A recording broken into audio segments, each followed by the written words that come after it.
கர்த்தர் நல்லவர். ஆமென். ஓகே, அப்போ நம்ம இன்னைக்கு கர்த்தருடைய வார்த்தை நேராக நம்ம கடந்து செல்வோம்.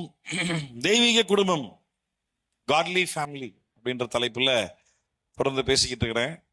ஒரு கர்த்தருடைய குடும்பம் என்றால் எப்படி இருக்க வேண்டும் அப்படின்றதுல கணவன் மனைவியில ஸ்டார்ட் பண்ணி பெற்றோர்கள் பிள்ளைகள் வரைக்கும் வந்து இப்போ இன்னைக்கு என்ன பார்க்க போறோம் அப்படின்னா, உலகத்தில் இருக்கக்கூடிய எஜமான்களுக்கு கீழ்ப்படிய வேண்டிய வேலைக்காரர்கள். நம்ம வேலை செய்யற இடத்துல நமக்கு எஜமான்கள் இருப்பார்களானால் கண்டிப்பாக அவர்களுக்கு கீழ்ப்படிய வேண்டியது தேவன் கொடுத்துருக்கிற கட்டளை. எத்தனை சொல்லுவீங்க? ஆமா, அதை பத்தி இன்னைக்கு கொஞ்சம் ஆண்டவர் என்னெல்லாம் எனக்கு என் மைண்ட்ல கொண்டு வராரோ அதெல்லாம் உள்ள நான் பேச போறேன். நீ நான் வேலை செய்கிற இடத்தில் எத்தனை பேர் ஒர்க் பண்றீங்க? எத்தனை பேருக்கு உங்களுக்கு மேல எஜமான்கள் இருக்கிறார்கள்? காலேஜ்ல படிக்கிற பிள்ளைங்க. ஆமா, அப்புறம் உங்களுக்கு மேல ஹையர் அத்தாரிட்டி. ரைட். ஸ்கூல் போறது இல்லையோ? அப்புறம் அப்படி திரு முடிக்கிற. சரி, கடந்த வாரத்தில் விபிஎஸ் நல்லபடியா முடிஞ்சது. ஆமா, கர்த்தர் கிருபையாய் நான் நிறைய ஜெபம் பண்ணேன். பிள்ளைங்க சிக்காயிடக்கூடாது, எதுவும் விழுந்து அடிக்கடி பற்றக்கூடாது, அதான் ரொம்ப கவனமா இருந்தேன். எங்க வெளியே ஊற சுத்த போறேன் அப்படின்னா விட மாட்டேன். ஒன்றும் தேவையில்ல, இங்கே இருந்து என்ஜாய் பண்ணீங்க. நிறைய வீட்லயே வச்சேன் நான். ஒரு வாரம் ஃபுல்லா பசங்க என்ஜாய் பண்ணாங்க நம்புறேன். என்ஜாய்மெண்ட்டும் தாண்டி ஏதோ 2 வாரத்தை கத்துக்கிட்டீங்கன்னு நம்புறேன். ஆமா. ஸோ கர்த்தர் ஆசீர்வதிப்பாராக. பெற்றோர்லாம் பிள்ளைகளை விட்டு அப்படி தவிச்சு போயிட்டீங்கன்னு நினைக்கிறேன். முகம்லாம் வாடி போச்சு ஒரு சில பேர்ல. அப்படியா? சில பேர் வந்து அப்பா ஆடி ஒரு வாரம் நிம்மதியா இருந்ததுடா. சில பேர் அப்படி ரெண்டு விதத்துலயும் ஆட்கள் இருக்கிறாங்க. ஆமா. ஸோ கர்த்தர் நல்லவர். அப்ப நம்ம இன்னைக்கு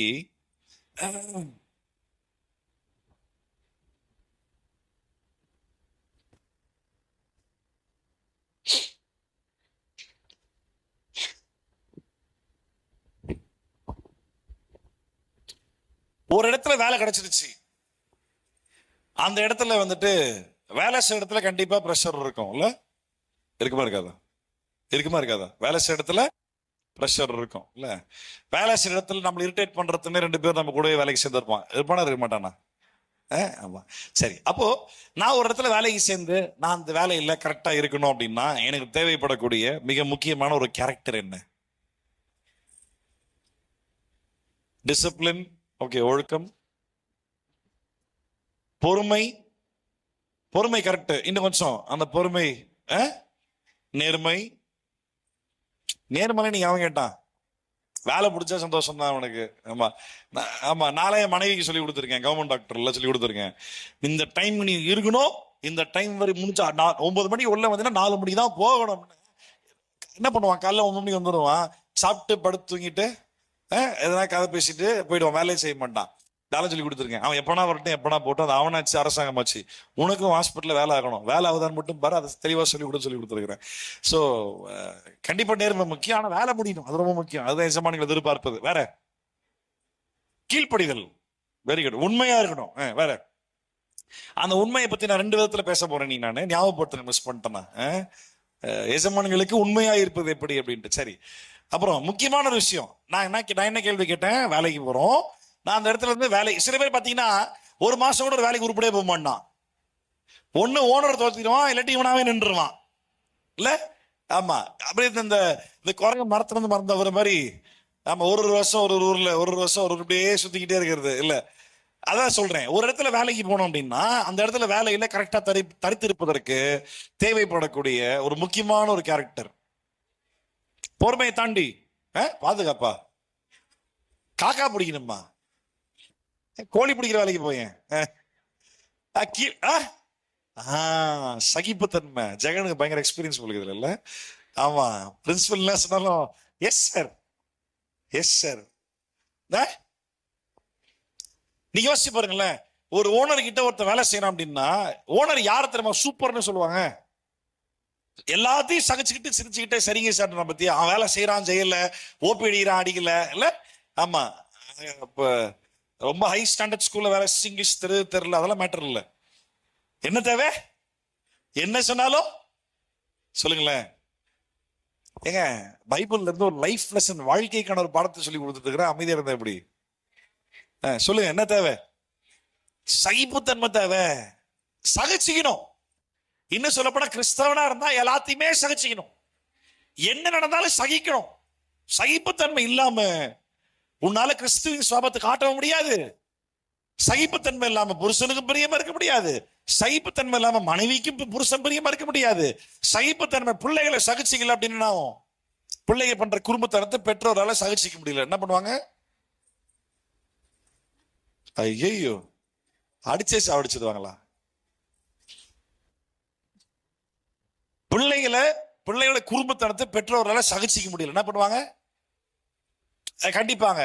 அதுக்கு அது அடங்குற மாதிரி தெரியல, அது அப்படித்தான் இருக்கும். அந்த வயசு விளையாடதான் செய்யும். ஆனாலும் பெற்றோரால சகிச்சிக்க முடியல, என்ன பண்ணுவாங்க? நீ தனியா கூட்டு போய் ரூம்ல போட்டுட்டு எங்கன்னா அடிப்பாங்க. அதுக்கப்புறம் அடுத்து வா அடிச்சு கேட்கல, திட்டிங்க கேட்கல, அடுத்து என்ன பண்ணுவாங்க? தண்ணி தெளிச்சு சேர்க்கணும்னா அதுல ஆன்சர்ல அடுத்து அடுத்து சொல்லுங்க, யோசிங்க, என்ன பண்ணுவாங்க?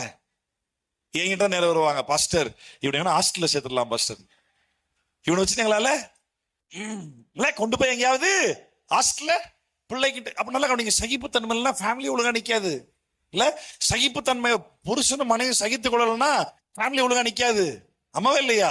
நான் உங்ககிட்ட சகிச்சிக்கல அப்படின்னா சபை ஒழுங்கா நிக்காது. கரெக்டா இல்லையா? ஆமா. சில நேரங்கள்ல நீங்களும் என்கிட்ட கொஞ்சம் சகிச்சுதான் ஆகணும். ஆமா ஆமா. எங்க அப்பா சொல்ற பாஷையில சொன்னா சம்டைம் கடி கடிச்சு விட்டுருவேன். நிஜமா கடிக்கிறது இல்ல, திட்டிடுறேன். ஆமா, கோபத்தில் திட்டுருவேன். ஆமா, இது வரைக்கும் பண்ணதில்லைன்னு நினைக்கிறேன், இனியும் பண்ண மாட்டேன். சொல்றேன், முன்கூட்டியே சொல்லி வைப்போம், பிற்பாடு தேவைப்படும். ஆமா, சகிப்புத்தன்மை ரொம்ப ரொம்ப தேவை. ஆமென். ஆமா, நல்லா யோசிச்சு பாருங்க. இயேசு என்னை மீட்பதற்காக சிலுவை மரணத்திலிருந்த வேதனையும் ஒரு சகித்துக் கொண்டார். அவரை பின்பற்றுகிறவர்களாகிய நாமும் கூட சகிச்சிக்கணும். சில பேருக்கு வந்துட்டு இதுல ஒரு பெரிய பெருமை, என்ன எல்லாத்துல பர்ஃபெக்டா இருப்பேன் பாஸ்டர், ஆனா கோவம் மட்டும் எனக்கு வந்தது, அது கேவலமான கேரக்டரா, அதையே ஒரு பெருமையா பேசிட்டு இருப்பாங்க. எனக்கு கோவம் மட்டும் வந்துருச்சு, என்ன பேயா மாறிடுவியா? அதையும் ஏசு நம்ம ஓட்டுருவோம், அது வேற விஷயம். ஆமா, அப்போ அது இல்ல சகிப்புத்தன்மை. எல்லாரும் சொல்லுங்க, சகிப்புத்தன்மை கண்டிப்பா வேணும். சரியா? சகிப்புத்தன்மை கண்டிப்பா வேணும். ஒரு வருஷம் வாசிச்சுட்டு நம்ம அடுத்தபடியே தொடர்ந்து போலாம். 2 தீமோத்தேயு 2ஆம் அதிகாரம் 10ஆம் வசனம் 11ஆம் வசனம். 2 தீமோத்தேயு 2ஆம் அதிகாரம்.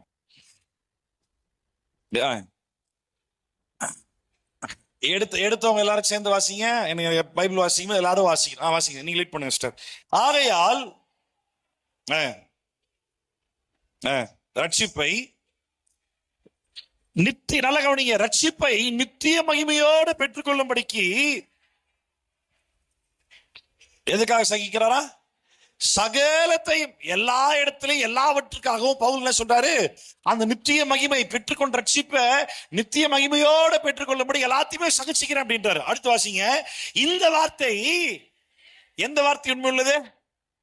எந்த வார்த்தை? சகிப்புத்தன்மைன்றது ரொம்ப ரொம்ப முக்கியம். இந்த வார்த்தை ரொம்ப ரொம்ப உண்மை உள்ளது. அப்புறம் ஏனெனில், என்னவெனில், அவரோட கூட மரித்தோமானால் அவரோட கூட, ரைட்டு. இப்ப என்ன அர்த்தம் அதுக்கு? இந்த அதாவது சகிப்புத்தன்மைன்றது ரொம்ப ரொம்ப உண்மையான வார்த்தை. இதோடு கூட சேர்த்து அவரோட கூட மரித்தால் அவரோட கூட, என்ன அர்த்தம் இதுக்கு? சகிப்புத்தன்மை முக்கியம். இந்த வார்த்தை ரொம்ப ரொம்ப உண்மையான வார்த்தை. அதனால அவரோட கூட மரித்தால் அவரோட பிழைப்பு அப்படின்னா இயேசுக்கா செத்துட்டீங்கன்னா உயிர் தெழும். அப்படியா? சகிப்புத்தன்மைக்கும் மரணத்துக்கு எதுவா இருப்பது, பிழைப்புக்கு எதுவா இருப்பது, என்னதான் பவுல் இங்க சொல்ல வர்றாரு? அவரோட கூட மரித்தோமானால் அவரோட கூட பிழைப்போம். அப்படின்னா நீ சாவு பழச்சிக்குன்னு சொல்லல, அதுக்கு ஆயத்தமா இருந்தாரு. என்ன மீனிங் அப்படின்னா, சகிப்புத்தன்மைன்றது ரொம்ப ரொம்ப முக்கியம். உண்மையான வார்த்தை. அந்த சகிப்புத்தன்மை உனக்கு வேணும் அப்படின்னா உன்னையே நீ சாவு கொடுத்துடணும்.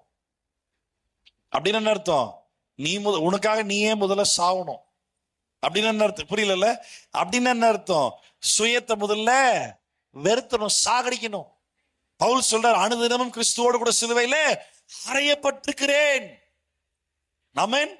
ஆமா, உன் செல்ஃப் முதல்ல சாகணும், உன் சுயம் முதல்ல சாகணும், செல்ஃபிஷ் நேச்சர் முதல்ல சாகணும். நம்ம எப்பவுமே நம்ம உங்களோட சர்க்கிள்ல ஃபுல்லா, உங்களுடைய ஹோல் சர்க்கிள் ஃபுல்லா யோசிச்சு பாருங்க. கண்டிப்பா ஒரு சில ஆட்கள் இருப்பாங்க, இவங்களோட கேரக்டர் எப்படி இருக்கும்னா, அவனுக்கு வேண்டிய காரியத்தை அவன் சாதிச்சுக்கிறதுக்கு அவன் என்னன்னாலும் பண்ணுவான். இருக்காங்களா? அப்படியே யோசிச்சு பாரு. கண்டிப்பா உன் சர்க்கிள்ல இருப்பாங்க, கண்டிப்பா இருப்பாங்க.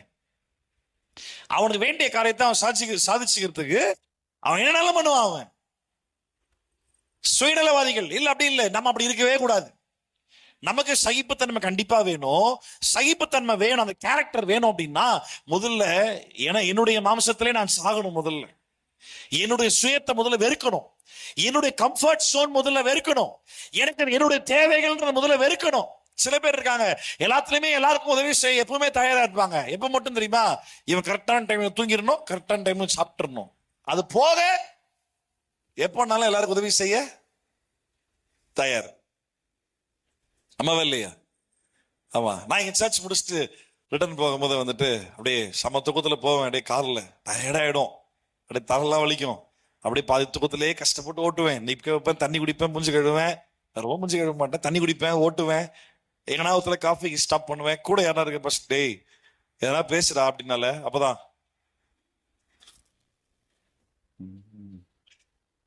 புஷ் பேக் போட்டு படுத்துரு பேசாம. ஆமா, தூங்க வச்சிருவேன். நீ நீயாவது தூங்கு, நான் அதெல்லாம் அட்ஜஸ்ட் பண்ணிக்கிறேன்.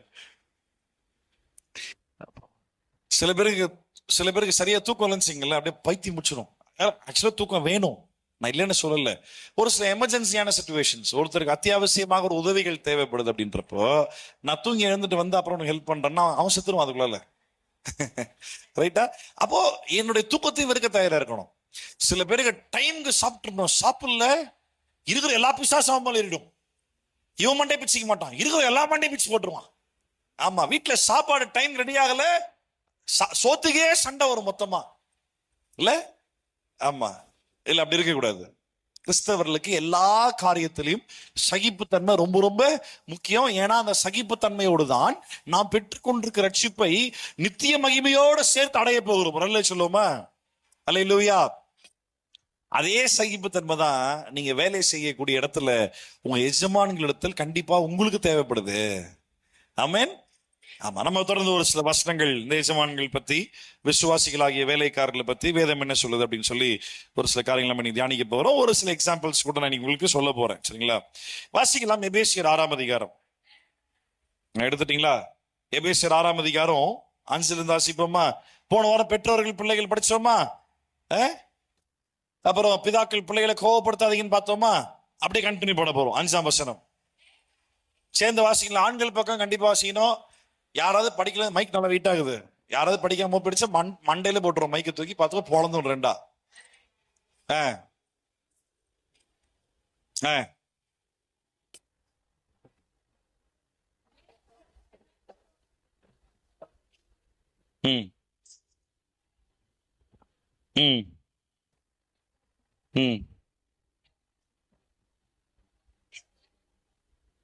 சூப்பர். அப்போ வேலைக்காரர்களுக்கு வேதம் என்ன சொல்லுகிறது?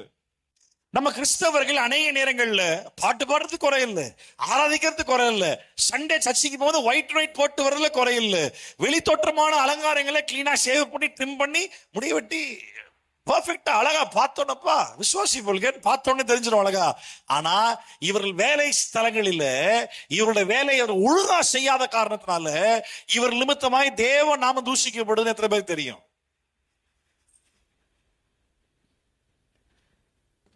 ஒருத்தன் டிரைவிங் லைசன்ஸ் வாங்குறதுக்கு ஆர்டி ஆஃபீஸ் போய் இன்ஸ்பெக்டர் இருப்பார், அவர் முன்னாடி எட்டு போட்டு காட்டுவோம்ல, பைக்கில் எட்டு போட்டு காட்டணும். காரில் ஃப்ரண்ட்ல போய் பார்க் பண்ணி ரிவர்ஸ் எடுத்து ஸ்ட்ரெயிட்டாக போய் ரவுண்டு சுற்றி வர மாதிரி ஓட்டி காட்டாச்சு. அப்படி இப்படி தட்டு மாதிரி ஓட்டி அவனும் சரிப்போ ஓட்டிட்டான் போன்னு லைசன்ஸுக்கு அப்ரூவல் கொடுத்துருவான். லைசன்ஸ் வாங்கியாச்சு. இப்போ ரோட்டில் போகும்போது அவன் தப்பா ஓட்டினானா எதிர்க்கு வரவனு திட்டுவான் அவனை.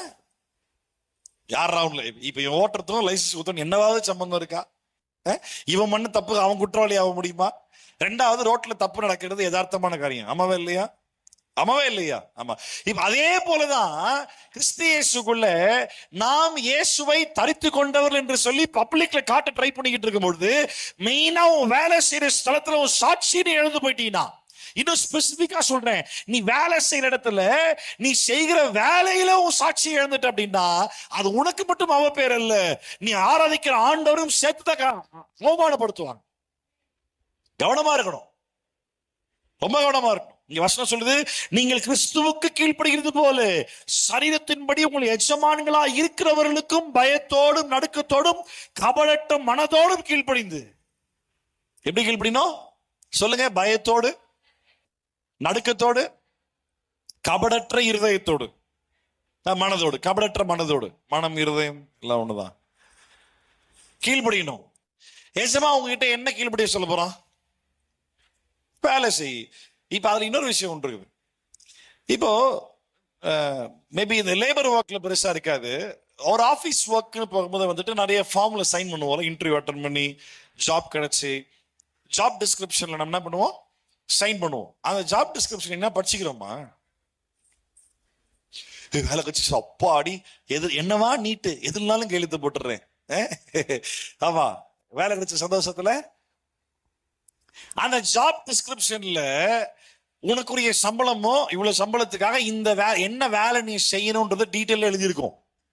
இப்ப எஜமான்கள் எங்க தவறுவாங்க தெரியுமா? நீ அவன்கிட்ட வேலைக்காக மட்டும் தான் இருக்கிறன்றதையும் தாண்டி அவனோ உன்னை அடிமை மாதிரி ட்ரீட் பண்ணுவான். உனக்கு இந்த வேலையை விட்டா வேற வேலை கிடைக்காது, நல்ல சம்பளம் இருக்குன்ற காரணத்துக்காக உன்னை என்ன வேலைக்காக நீ அவனிடத்துல கையெழுத்து போட்டு எழுதிக்கிட்டியோ அதையும் தாண்டி நீ வேலை செஞ்சுட்டு இருப்ப. தேவையே இல்லை. உனக்கு கொடுக்கப்பட்ட வேலையை மட்டும் செய், கரெக்டா செய், சின்சியரா செய்.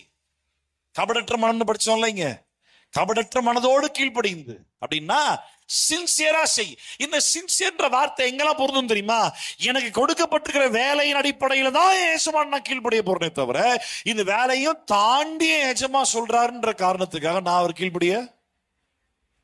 கர்த்தருடைய பிள்ளைகள் கீழ்ப்படிந்து மட்டும் சாட்சி அளிக்க கூடாது, அந்த கீழ்ப்படிதலை நியாயமானபடி கீழ்ப்படிந்து சாட்சி அளிக்கணும். எத்தனை பேர் ஆமென் சொல்வீங்க? அல்லேலூயா. ஆமா, ஓனர் என்ன தப்பு பண்ணுவாரு, டக்குன்னு நம்மகிட்ட சொல்லுவாரு, பா என் முன்னாடி ஃபோன் பண்ணானா மீட்டிங்ல இருக்கேன்னு சொல்ற அப்படின்ட்டு தலைவர் வேற மீட்டிங்ல இருப்பாப்புல. ஆமா, மீட்டிங்ல இருக்குன்னு போனை கொடுத்துட்டு போயிடுவாரு. இப்ப நீ ஃபோன் பண்ணா, மேடம் சொல்லுங்க மேடம். ஐயா ஐயா மீட்டிங்ல இருக்காரு மேடம். இது வேலையா? இந்த வேலைக்காக தான் உன்னை வந்துட்டு சம்பளம் கொடுத்துருக்காங்களா? கிடையாது. மேபி நீ அதை இந்த மாதிரியான சிச்சுவேஷன்ஸ் மீட் பண்ணிருக்கீங்களான்னு தெரியல. இனிமே அப்படி ஒரு தருணங்கள் வருமானாலும் ஆண்டவருக்காக நில்லுங்க. டைரக்டா சொல்லுங்க, சார் என்னோட வேலை இது கொடுத்துருக்கீங்கல்ல, இதுல நீ என்ன சொன்னாலும் இந்த வேலையை நான் செய்யறேன், நான் இது என் வேலை இல்லை சார், ஐம் சாரி, கோச்சுக்காதீங்க. டைரக்டா சொல்லணும். பாவம் செய்யறவனுக்கு மாத்திரம் தண்டனை இல்லை, பாவம் செய்வதற்கு யார் யாரெல்லாம் காரணராக இருக்கிறார்களோ இல்ல ஒத்துழைக்கிறார்களோ அவர்களுக்கு தான் இருக்கிறதே கூடியதான தண்டனை. தெரியுமா? ஆமா, கொலைகாரனை விட அவன் கொலை பண்றதுக்கு ஒரு தூண்டி விட்டுருவான் பாத்தியா, அவனும் அதிக தண்டனை நம்ம நாட்டின் சட்டத்தின்படியே. தெரியுமா? ஆமா, வசனமா தான் சொல்லுது. இந்த சிறியல் ஒருவருக்கு யாரெல்லாம் இடர்ல உண்டாக்குறாங்களோ அவன் கழுத்துல இயந்திர கல்ல கட்டி கடலின் ஆழத்துல போட்டா அதுவே பெட்டரா இருக்குமா. ஆமா, அப்ப யோசிப்பாரு, இது நலமா இருக்கும். அப்ப யோசிப்பாரு, எப்படி பெரிய பனிஷ்மெண்ட் கத்த தருவார். ஆமா, திருடனை வசனம் சொல்லுது, திருடனை பார்க்கும் பொழுது நீ ஒத்து போகிறாய், விபச்சாரக்காரரோடு உனக்கு பங்கு உண்டு. நீ திருடல, நீ விபச்சாரம் பண்ணல, ஆனா அப்பேற்பட்ட ஆட்களுக்கு வேலை செய்யற இடத்துல வேலை ஒத்து போயிடணும், நாளைக்கு நான் என்னையாவது பண்ணி தொலைஞ்சு அவன் எனக்கு சப்போர்ட் பண்ணுமே அப்படின்ற காரணத்துக்காக அவன் பண்ற தப்புக்கு உன்னை யாரும் போட்டு கொடுக்க சொல்லல. நீ ஒத்துழைச்சி போகாத. உன் எஜமான் பண்ற பாவத்துக்கு நீ ஒத்துழைக்க வேண்டிய அவசியம் இல்லை, அதற்காக உன் வேலை எஜமான் தரல. எத்தனை பேர் ஆமென் சொல்லுவீங்க? யாருக்காவது புரியுதா நான் சொல்றது? உங்க வாழ்க்கையில் ஏதாவது ஒரு இடத்துல மேட்ச் ஆகுதா? ஆமென். அதற்காக தேவன் நம்மளை அழைக்கல. எஜமான் நான் இதுக்கு முன்னாடி சொன்ன எல்லா கீழ்ப்படிதலுமே மனைவி புருஷனுக்கு கீழ்ப்படியணும், இல்ல பிள்ளைகள் பெற்றோர் கீழ்ப்படியணும். எல்லாத்துலயும் எப்படி? கர்த்தருக்குள். படிச்சோமா இல்லையா? ஆமா, அந்த மாதிரி வேலைக்காரர்கள் எஜமானுக்கு கீழ்ப்படிவது கர்த்தருக்குள்ளதான். அந்த வேலை ஸ்தலத்துல கொடுக்கப்பட்டிருக்க சட்டத்தின் அடிப்படையில தான். நாளைக்கு நான் அதனால லேட் ஆகிட்டா வந்துட்டா அவன் நம்மளுக்கு ஹெல்ப் பண்ணுவான், அதனால இப்ப அவன் பண்ற தப்புக்கு நம்ம நல்ல கவனி. நீ லேட்டா போனீன்னா நீ லேட்டா போயிருக்கிற, அதற்குரிய பனிஷ்மெண்ட்டோ இல்ல சேலரி கட் ஆகுதா, அது பிளாக் மார்க் உன் பேர்ல வருதா, பரவாயில்ல வாங்கிக்கோ, தப்பு இல்லை. உன்னுடைய தாழ்வின் நிமித்தமாகவும் தேவனால் உன்னை உயர்த்த முடியும். ஒருவேளை நான் யாரும் தப்பு பண்ணிட்டா, அதாவது நான் தப்பு பண்ணுவேன்ற முதல்ல நீ அவன் மனசுக்குள்ள போடுற. முதல்ல ஒருவேளை நான் எதனா பண்ணிட்டேன்னா எனக்கு அவன் ஹெல்ப் பண்ணட்டான், அதனால இப்ப அவன் பண்ற தப்பு நம்ம என்ன பண்ணலாம்? இது கிறிஸ்தவனே கிடையாது. இந்த ஒரு மென்டாலிட்டி இருந்துச்சுன்னா உனக்கு இயேசுக்கும் துளியளவும் சம்மந்தமே இல்லை. இன்னைக்கு இயேசு வந்தாரு நரகத்துக்கு போயிடுவேன், ஜாக்கிரதையாரு.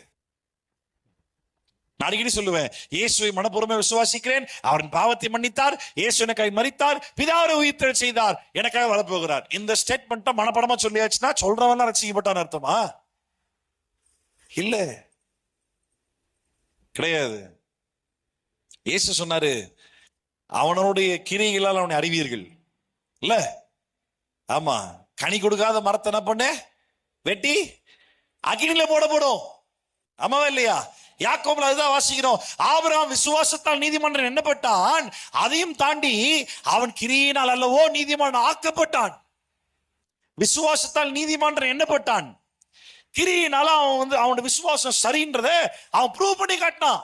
இனி அநேக கிறிஸ்தவர்கள் வேலை செய்யக்கூடிய இடத்துல தன்னுடைய வாயின் வார்த்தையினால நல்ல ஒரு மனிதனாய் தேவனுடைய பிள்ளையா இல்ல வேலையில ரொம்ப சின்சியரா இருக்கிற மாதிரி காட்டிக்க ட்ரை பண்றாங்களே தவிர, ஆனா தன்னுடைய கிரியைகள்ல சரியா வேலை செய்யறது இல்ல. கர்த்தர் பார்த்து கொண்டிருக்கிறார். ஆண்ட வசனம் சொல்லுது, ஆண்டவருக்கு கீழ்ப்படுகிறது போல உன் எஜமானுக்கு. அப்படின்னா ஆண்டவர் சொன்னார்ன்றதுக்காக நீ உன் எஜமானுக்கு கீழ்ப்படி. ஆமென். தொடர்ந்து வாசிக்கலாம். அப்போ எபேசியர் 6 அதிகாரம் 6 பாருங்க.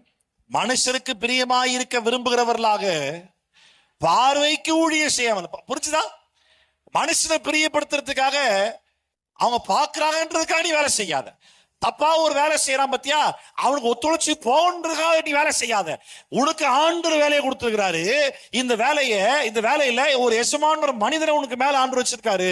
நீ அவனுக்கு உண்மையா இருப்பது, நீ தேவனுக்கு உண்மையா இருப்பது சமமா இருக்கும். ஆமென். படிக்கிற பிள்ளைங்க ஸ்கூலுக்கு போகும்போது ஹோம்ஒர்க்கு நீ கரெக்டா மிஸ் சொன்னாங்கன்னா நீ கரெக்டா உன்னுடைய வேலையை நீ செஞ்சுட்டு போனீன்னா அது உன் மிஸ் கிட்ட இருந்து அடி வாங்குறதுல தப்பிச்சுக்கலாம். அதெல்லாம் இல்லை. உன் மிஸ்ஸுக்கு நீ கீழ்படிச்சுன்னா நீ ஆண்டவர் கீழ்படிவது சமம். மனைவிமார்கள் புருஷனுக்கு கீழ்படிவது கர்த்தருக்கு கீழ்படிவதற்கு சமம்.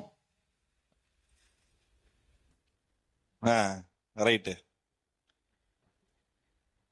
அல்லேலூயா. அப்போ தொடர்ந்து வாசிக்கலாம். மனுஷருக்கு பிரியமாக விரும்புகிறவர்களாக பார்வைக்கு ஊழியம் செய்யாமல் கிறிஸ்துவின் ஊழியக்காரராக மனப்பூர்வமாய் தேவனுடைய சித்தத்தின்படி என்ன பண்ணுங்க. இது ஊழியன்ற வார்த்தை நம்ம பெரிய ஊழியக்காரன் ஆண்டு ஊழியம், அந்த ஊழியம் இல்லை, வேலைக்காரன் வேலை செய்ய எஜமானுக்கு வேலை செய்ய. தொடர்ந்து வாசிக்கலாம். அடிமையானாலும் அவனவன் செய்கிற நன்மையின்படியே கர்த்தரிடத்தில் கவனிச்சீங்களா? அவனவன் செய்கிற நன்மையின்படியே பலனை அடைவான் என்று அறிந்து மனுஷருக்கென்று ஊழியம் செய்யாமல் கர்த்தருக்கென்றே நல்மனதோட ஊழியம் செய்யுங்கள். ஒரு சொல்லுமா? ஆமா. எஜமான் பாக்குறாரு, அவரு ஓனர் வந்துட்டாருன்னா அப்படியே தட்டாப்பட்டான் வேலை நடக்கிற ஸ்பீடை பார்த்தா அப்படியே ஓனர் ஆச்சரியப்பட்டுறாரு. சரி, இப்படி ஒரு மனுஷன் இருந்தா நான் எங்கேயோ போயிடும். ஆமா, நீ எங்கேயோ போயிடுவேன், வேலையை உனக்கு பிசினஸே இருக்காது பார்த்து பிள்ளார் தான். அது தெரிய மாட்டேங்குது அவருக்கு, ஓனர்களுக்கு அது தெரிய மாட்டேங்குது. ஆமா, ஓனர் வந்துட்டாருன்னா அப்படியே பயங்கர, அப்படியே 100% 200% ஆக்டிவா. ஆமா, டீச்சர் கிளாஸ்ல வந்துட்டானா அப்பா இவன் புக் எடுத்து படிக்கிறத பார்த்தா டீச்சரே பயந்துரும். பையன் பயங்கரமா படிக்கிறான், நம்ம நிறைய கேள்வி கேட்டுருவோம் போல. டீச்சர் இல்லாதப்ப தெரியும் என்ன பண்றாங்க அப்படின்ட்டு. அப்போ உங்க மேல இருக்கக்கூடிய அதிகாரிகள் பாக்குறாங்கன்றதுக்காக அல்ல, அவர்கள் இல்லாவிட்டாலும் உனக்கு அந்த வேலையை தேவன் தந்திருக்கிறார், அந்த வேலையில தேவன் உன்னை பார்க்கிறார்ன்ற கவனமாயிரு. நான் அடிக்கடி சொல்லுவேன், நான் ஊழியக்காரனா இருக்கிறேன். நம்மளுடைய சர்ச் ஆஃப் லிவிங் காட் என்னுடைய தகப்பனார் ஸ்தாபித்தார். அவருக்கு ஒரு போதகர் என்ற அழைப்பை தேவன் தந்தாரு. அவரு சுவிசேஷ ஊழியம் செஞ்சுட்டு இருந்தப்போ அவர்கள் ஒரு வைராக்கியம், ஒரு இந்து மதத்திலிருந்து இயேசுவை தெய்வமாய் அறிந்து ஏற்றுக்கொண்ட அப்படின்னால அவருக்கு ஒரு வைராக்கியம் என்ன அப்படின்னா, இவர் தான்டா உண்மையான ஜீவனுள்ள ஆண்டவர், இவர் தான் உயிருள்ள ஆண்டவர் அப்படின்னு சொல்லி அவருக்கு பயங்கரமா புரிஞ்ச ஒரு காரியத்தை அப்படியே ஊழியத்துக்கு பேர வச்சாரு. ஜீவனுள்ள தேவனுடைய ஊழியங்கள், லிவிங் காட்ஸ் மினிஸ்ட்ரி அப்படின்றது தான் முதல்ல ஒரு நேமா எங்க அப்பா கிரியேட் பண்ணாரு. அதுக்கப்புறமா போதக அழைப்பு அவருக்கு புரிந்த பொழுது சர்ச் கொண்டு வரும்பொழுது church of the living God, ஜீவனுள்ள தேவனுடைய சபை அப்படின்னு சொல்லி எங்க அப்பா வச்சாரு. எனக்கு மேல அதிகாரின்னு சொல்றது யாருமே கிடையாது. வசனத்தின்படி பார்த்தா எனக்கு மேல அதிகாரின்னு சொல்றதுக்கு யாருமே கிடையாது. என்ன கேள்வி கேட்க யாருமே கிடையாது. என்னுடைய ஊழியத்தை நான் எப்படி செய்யறேன், என்ன செய்யறேன், நான் இப்போ உங்ககிட்ட ஊழியம் சொல்றேன். இந்த விக்டர் இருக்கான், ஜெயபிரதா ஜெகன்ட்ட ஊழியங்கள் கொடுத்துட்டு இதெல்லாம் செய்யணும், இப்படி செய்யுன்னு சொல்றேன். நீ என்ன செஞ்ச, என்ன பேசின, யாரு வந்தா, என்ன நடந்தது, ரிப்போர்ட் வேணும்னு நான் கேட்கிறேன். எனக்கு மேல என்ன ரிப்போர்ட் கேட்கறது யாரு மேல இயேசு ஒருத்ததாகிறாரு. இப்ப நல்லா கவனி. கர்த்தருடைய சமூகத்துக்கு முன்பாக எனக்கு மேல அதிகாரி யாருமே இல்லாம இருந்தாலும் கூட என்ன ஆண்டவர் பாக்குறாருன்ற ஒரு பயபக்தியோடு நான் செய்கிற வேலையில நான் எப்படி உண்மையான இருக்கிறனோ அதே போல உங்களை ஆண்டவர் ஏற்படுத்தி இருக்கக்கூடிய இந்த உலக பிரகாரமான மாம்சத்திற்குரிய எஜமான்களுக்கு கீழே இருக்கக்கூடிய வேலையை கத்தர் கொடுத்துருக்காரு பத்தியா. அதையும் எஜமான் பார்க்கிறான்றதற்காக அல்ல, அந்த வேலையில உனக்கு தேவனே எஜமானா இருக்கிறார்ன்றது அறிந்து தேவனுக்கு முன்பாக நல்மன சாட்சியா வேலை செய். எத்தனை ஆமீன் சொல்வீங்க? அல்லேலூயா. அப்போ பாருங்க, 7வது வசனம் வாசிக்கலாமா? அடிமையானவன் ஆனாலும் சுயாதீனம் உள்ளவன் ஆனாலும் அவனவன் செய்கிற நன்மையின்படியே கர்த்தரிடத்தில் என்ன அடைவான்? அவனவன் செய்கிற நன்மையின்படி பலனடைவான்.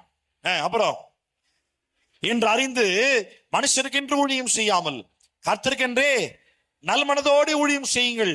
எஜமான்களே, அப்படியே நீங்களும் வேலைக்காரருக்கு செய்ய வேண்டியவைகளை செய்து அவர்களுக்கும் உங்களுக்கும் எஜமானானவர் பரலோகத்தில் இருக்கிறார் என்றும் அவரிடத்துல பட்சபாதம் இல்லை என்று அறிந்து. கடும் சொல்லை. ஒருவேளை நீங்க இருக்கிற இடத்துல நீங்க ஒரு எஜமான ஓனரா இருக்கிறீங்கன்னா, உங்களுக்கு லேபர்ஸ் இருக்கிறாங்க அப்படின்னா, அப்படியே நீங்க அன்பா இருக்கிறேன் அப்படின்ற ஒரு ஆபீஸ்ல உங்களுக்கு ஓனர் இருப்பாங்க, உங்க கீழே ஆட்கள் இருப்பாங்க வேலை செய்யறதுக்கு. அப்படி இருந்தாங்கன்னா அன்பா இருக்கிறேன் அப்படின்ற பேர்ல அவங்க வேலை செய்யாம இருப்பதற்கு நீங்க ஒரு காரணமா இருக்கக்கூடாது. ஒண்ணு. ரெண்டாவது, என் ஓனர் கிட்ட நல்ல பேர் எடுக்கணும்ன்ற காரணத்துக்காக எனக்கு கீழே வேலை செய்யறவன நான் என்ன பண்ணக்கூடாது, கடுமையான வார்த்தைகள் சொல்லி பேசக்கூடாது. எத்தனை பேர் புரியுது? ஆமென் சொல்லுவீங்களா? நீங்க வேலை செய்யற இடத்துல உங்களுக்கு கீழே இருக்க ஆட்களுக்கிட்ட கடுமையான பேச்சு பேசக்கூடாது. அப்படித்தான் நீங்க உங்க கீழே இருக்க ஆட்கள் ட்ரீட் பண்ணி ஆகணும். உங்களுக்கு மேல எஜமான்கள் இருக்கும் பொழுது கர்த்தருக்கே கீழ்ப்படுகிறது போல அவர்களுக்கு கீழ்ப்படிய வேண்டும். வேலையின் காரியத்துல மட்டும்தான், எக்ஸ்ட்ராவா கிடையாது. ரைட்டா? தவறான விஷயத்துக்கு கீழ்ப்படிய. இப்ப வேலை செய்யற இடத்துல நிறைய பேருக்கு கேள்விகள் வரும்.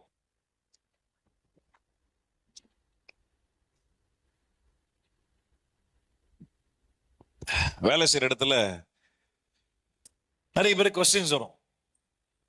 நான் ஒரு காலத்துல குடிச்சிருந்தேன், குடிய விட்டேன், ஓனர் கண்டா பயங்கர மரியாதைப்பா, ஓனர் இல்லை அப்படின்ற அந்த அப்படி மெயின்டைன் பண்றாப்புல. திடீர்னு ஓனர் வந்துட்டு அவங்க சும்மா அப்படியே போயிட்டு கார்ல போயிட்டு வரலாவா, ஒரு பெக போட்டுருவோம் அப்படின்னு என்ன பண்ணுவோம்? எவ்வளவு பெரிய மனுஷன், ஃப்ரெண்ட்ஸ் உன்னைய கூப்பிடுறாரா, அவரு நல்ல சான்ஸ் அப்போடா. அங்க என்ன பண்ண போறோம் சொல்லுங்க? என்ன பண்ணுவாங்க? நம்ம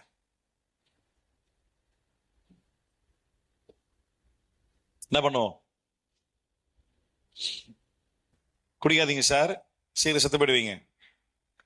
ஆமா, லிவர் பாதிக்கப்பட்டுரும். ஃபேட்டி லிவர் வந்தோ இல்லை லிவர் கெட்டு போயோ செத்து போயிடுவீங்க. ஏசு உங்களை நேசிக்கிறார் சார், வாய்ப்பா கட்சி ஒரு சாட்சியை சொல்லிட்டு வந்துடணும். அவன் கடுப்பாய் உன்னை வேலை விட்டு தூக்கட்டும், பரவாயில்ல, இயேசுக்காக நீ எதை இழந்தாலும் அதை கர்த்தர் இரட்டிப்பாய் தருவார். அல்ல சொல்லுவோமா? பைபிள்ல இருந்து ஒரு சம்பவத்தை பார்க்க போறோம். திருப்பிக் கொள்வோம். 2 ராஜாக்களின் புஸ்தகம், 2 ராஜாக்களின் புஸ்தகம் 5ஆம் அதிகாரம். நாகமான் சம்பவம் எத்தனை பேர் தெரியும்? நாகமானுடைய சம்பவம். எலிசா என்ற தீர்க்கதரிசி. 5ஆம் அதிகாரம் முதல்ல இருந்து வாசிக்கலாம். ஒரு மைக்.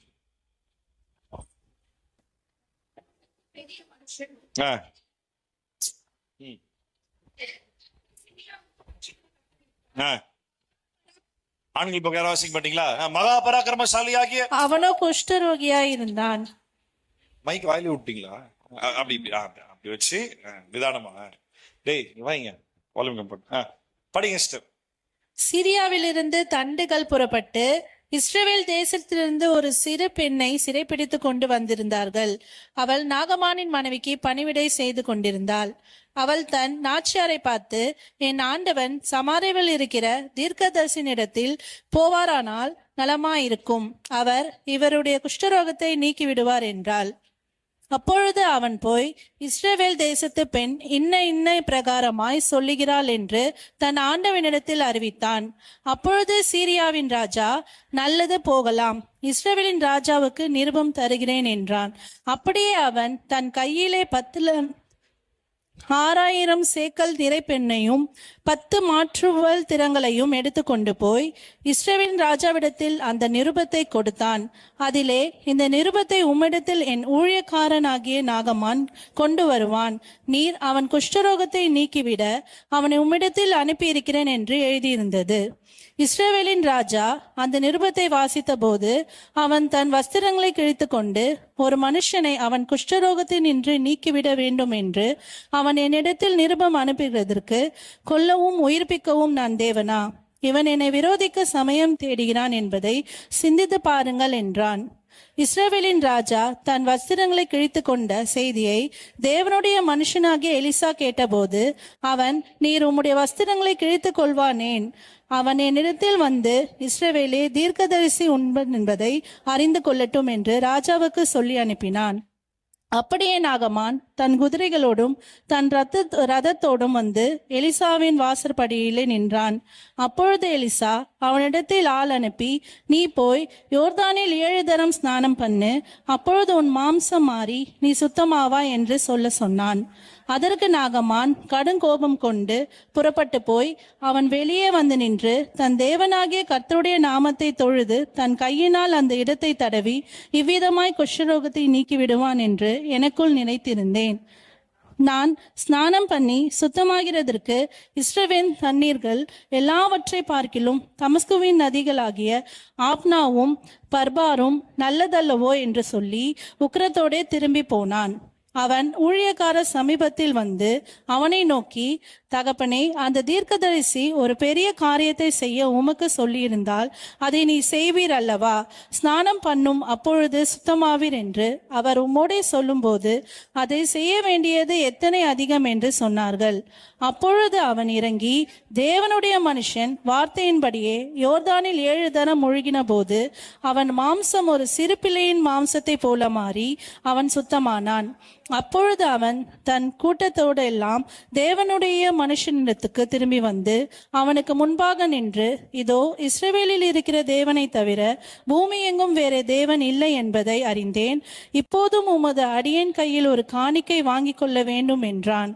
அதற்கு அவன், நான் வாங்குகிறதில்லை என்று கர்த்தருக்கு முன்பாக அவருடைய ஜீவனை கொண்டு சொல்லுகிறேன் என்றான்.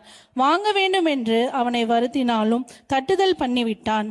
அப்பொழுது நாகமான், ஆனாலும் 2 கோவேறு கழுதைகள் சுமக்கத்தக்க 2 பொதி மண் உமது அடியனுக்கு கட்டளையிட வேண்டும்.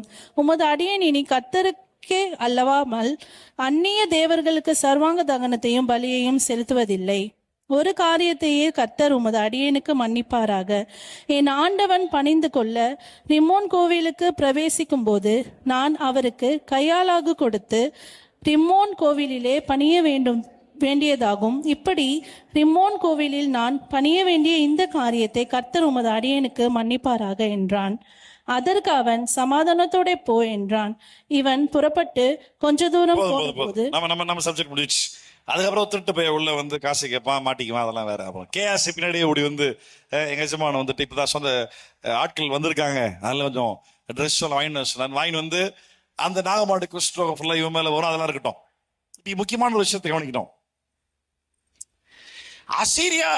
சிரியா நாட்டுக்கும் இஸ்ரவேல் நாட்டுக்கும் கிட்டத்தட்ட ஒரு ஒரு ஒரு ஒரு ஒரு டக் ஆஃப் வார் மாதிரி போய்கிட்டு இருக்கு. சிரியா நாட்டு தேசத்துடைய படைத்தலைவன் வசனம் சொல்லுது பராக்கிரமசாலி. ஆனா அவன் பிரச்சனை என்னது? குஷ்டரோகம். இப்போ சிரியா நாட்டு ராஜா லெட்டர் அனுப்புறாரு இஸ்ரவேல் நாட்டு ராஜாவுக்கு, நான் ஒருத்தனை உண்டு அனுப்புவேன், நீ அவன் குஷ்டரோகத்தை சரி பண்ணி அனுப்புவீங்க எனக்கு. அவள்தான் லெட்டர் எழுதப்பட்டிருக்கு. அந்த லெட்டர்ல எழுதப்படாத உண்மை என்னது? நான் சொன்னது நீ எனக்காக செய்யல அப்படின்னா நீ உனக்கு எனக்கும் டூ கா ரைட்டா. அப்போ இஸ்ரவேல் தேச ராஜா வந்துட்டு சட்டையை கிழிச்சு, ஐயோ இவன்கிட்ட சண்டைக்கு வரத்தையே இருக்கிறானே இவன், இப்படி ஒரு ரெக்வஸ்ட் கேட்டிருப்பானே, குஷ்ரோகியை சோகப்படுத்துறதுனான ஆண்டவரா நானு அப்படின்னு அழுவும்போது எலிசாக்கு சம்பவம் தெரிய வருது. எலிசாக்கு சம்பவம் தெரிய வருது. இப்ப எலிசா கிட்ட அனுப்பப்படும் பொழுது எலிசா வந்துட்டு வீட்டை விட்டு வெளியே வரல, உள்ள உட்காந்துட்டே சொன்னாரு. யாரு அவனா?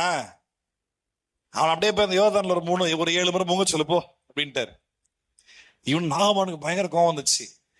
அவர் என்னை கூப்பிட்டு நிக்க வச்சு, ஒருவேளை நாகமான் அந்த காலத்துல கொஞ்சம் கிறிஸ்டின் மீட்டிங் எல்லாம் பார்த்திருப்பாரு நினைக்கிறேன்.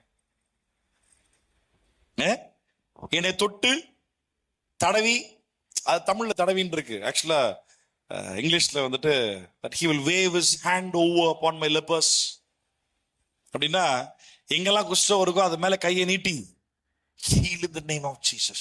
எனக்கு கூட்டங்கள் பண்றாங்கல்ல, ஹீலிங் உண்மையாவே இருக்குது, நான் இல்லைன்னு சொல்றேன், அதை கிண்டல் பண்ணல. ஆமா, அதை ஓவரா மையப்படுத்தி ஒரு ஷோவே காட்டுறாங்க பாத்தியா பயங்கரமா. அதுல அந்த அந்த ஹீலிங் மீட்டிங் பத்தி நிறைய இருக்குது. நான் பர்சனலா பேசுறேன், இப்ப வேண்டாம், ஓப்பன்ல வேண்டாம். நம்ம தனியா உட்காந்து பேசப்போ நிறைய சொல்றேன். இதெல்லாம் எந்த அளவுக்கு உண்மை, எந்த அளவுக்கு அது தந்திரமான வேலைகள் செய்யறாங்க, அதை பத்தி ஏமாந்துடாதீங்க, சரியா? ஆண்டவர் உன்னை சுகப்படுத்தணும் முடிவு பண்ணாருன்னா நீ வீட்டுக்குள்ளேயே உட்காரு, நாங்க ஆண்டவர் சுகப்படுத்துவார்.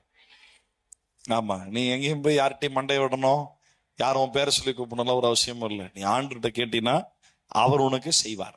விசுவாசிக்கிறீங்களா? அல்லேலூயா. ஆமா, நம்ம வந்துட்டு இந்த பெரிய ஊழியக்காரங்க யாரும் என்ன பண்ணக்கூடாது, கிடையாது. ஆமா, எனக்கு அவர் தகப்பனா இருக்கிறார், எனக்கு அவர் செய்வார். சொல்ல மாட்டீங்களா? எனக்கு அவர் செய்வார். அந்த விசுவாசத்தை உனக்கு காப்பாற்றும், ரைட்டா? ஏன்னா எங்களுக்கு விரோதமா டாக்டிக்ஸ் பண்றீங்க, டாக்டிக்ஸ் வாங்கட வச்சுக்கிறேன் உங்களுக்கு. வெளியே வரல, அப்படியே போய் முங்கு போ, டென்ஷன் ஆயிட்டு எம்எல்ஏ கையை நீட்டி எதனா பண்ணுவாருன்னு பார்த்தா என்ன கூட, அதாவது சம்டைம்ஸ் இந்த வேலைக்காரன் வேலை செய்யற மூளை கூட எஜமான் வேலை செய்யாது. நிறைய கம்பெனி இன்னைக்கு லாஸ் ஆகாம ஓடிக்கிட்டு இருக்கு அப்படின்னா எஜமா புத்திசாலின்றனால இல்ல, வேலைக்கார புத்திசாலியாகடா. அதான். ஆமா, ஒரு அல்ல சொல்லுங்கல்ல. ஆமா, கூட சொல்றான், ஏப்பா எஜமான் எலிசா எதனால ரொம்ப கஷ்டமான வேலை சொல்லியிருந்தா செஞ்சிருப்பீரா, செஞ்சிருக்க மாட்டீரா? செஞ்சிருப்பேன். இப்ப என்ன சொல்லிட்டாரு உங்ககிட்ட 7 முறை? அப்புறம் என்ன, வா முங்கு வா, கூட்டு போய் ஆமா முங்க வச்சான். ஆமா, நான் உங்களுக்கு தீர்க்க தரிசனமா சொல்லட்டுமா? நீங்க வேலை செய்யற இடத்துல உங்களுடைய எஜமான்கள் உங்களுடைய ஆலோசனை கேட்கக்கூடிய நாட்கள் வரும், அதை பயன்படுத்திக்கங்க. அது அங்க வந்து உங்க பெயர் பெருமைப்படுத்துவதற்காக அல்ல, உங்கள் மூலமாய் கர்த்தரை அவர்கள் அறிந்து கொள்வதற்காக. உங்க எஜமான்கள் உங்களுடைய ஆலோசனைகள் கேட்கும் நாட்கள் வரும். அந்த இடத்துல வந்துட்டு ஐயோ நான் அப்படி சார் சொல்றது, அந்த தாழ்மை வெங்காயம் எல்லாம் ஒன்றும் தேவையில்லை. உனக்கு வாய்ப்பு கிடைக்கும் பொழுது தைரியமா உன்னுடைய வார்த்தையில, உன் வாயில் ஆண்டு போடுற வார்த்தையை பேசு, உன் மூலமா கர்த்தர் கிரியை செய்வார். நல்ல சொல்லுமா? ஆமா. அப்போ போய் முங்குனா எல்லாம் சரியா. இப்ப திருப்பி வந்து எலிசா கிட்ட ஒரு ரெக்வெஸ்ட் கேட்கிறான். நான் திருப்பி சிரியா தேசத்துக்கே போயிடுவேன், என் ராஜாவுக்கு நான் படைத்தலைவனா இருக்கிறேன், என் ராஜா ரிம்னோன்னு சொல்லக்கூடிய ஒரு விக்கிரகத்தை வணங்குறான். அந்த ராஜா கிட்ட நோயோ தெரியல, அந்த ஆளால இப்படி குடிச்சு வணங்க முடியாது.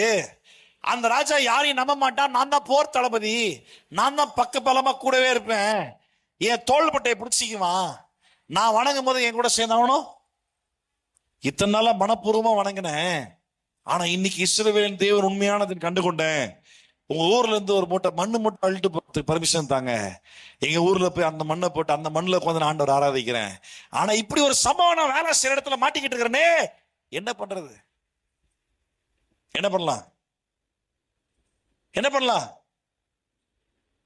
என்ன அவர் என்ன சொன்னாரு பாரு, 18 இருந்து, ஒரு காரியத்தையே கர்த்தர் உமது அடியனுக்கு மன்னிப்பாராக, என் ஆண்டவன் பணிந்து கொள்ள ரிம்மோன் கோவிலுக்குள் பிரவேசிக்கும் பொழுது நான் அவனுக்கு கைலாக கொடுத்து, அப்படின்னா கையை கொடுத்து பிடிச்சிட்டு போய், கையிலாக கையை பிடிச்சு கூட்டு போய் ரிம்மோன் கோவிலிலே பணிய வேண்டியதா இருக்கும்.